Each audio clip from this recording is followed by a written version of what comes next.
ஏசாயா 65ஆம் அதிகாரம் 17 முதல் 25 வசனங்கள் வரை.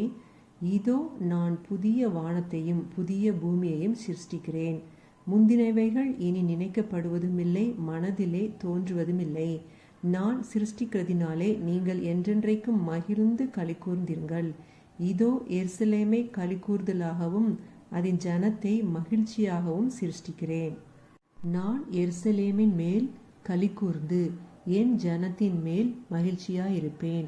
அழுகையின் சத்தமும் கூக்குரலின் சத்தமும் அதில் இனி கேட்கப்படுவதில்லை. வீடுகளை கட்டி அவைகளில் குடியிருப்பார்கள். திராட்சை தோட்டங்களை நாட்டி அவைகளின் கனியை புசிப்பார்கள். அவர்கள் கட்டுகிறதும் வேறொருவர் குடியிருக்கிறதும், அவர்கள் நாட்டுகிறதும் வேறொருவர் கனி புசிக்கிறதுமாயிருப்பதில்லை. ஏனெனில் விருட்சத்தின் நாட்களைப் போல என் ஜனத்தின் நாட்கள் இருக்கும். நான் தெரிந்து கொண்டவர்கள் தங்கள் கைகளின் கிரியைகளை நெடுநாளாய் அனுபவிப்பார்கள். அவர்கள் விருதாவாக உழைப்பதில்லை, அவர்கள் துன்பம் உண்டாக பிள்ளைகளை பெறுவதுமில்லை. அவர்களும் அவர்களோட கூட அவர்கள் சந்தானமும் கர்த்தராலே ஆசீர்வதிக்கப்பட்ட சந்ததியாயிருப்பார்கள்.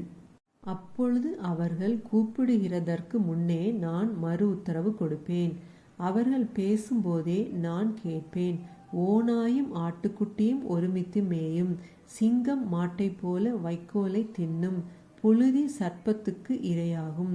என் பரிசுத்த பர்வதமெங்கும் அவைகள் தீங்கு செய்வதுமில்லை, கேடுண்டாக்குவதுமில்லை என்று கர்த்தர் சொல்லுகிறார்.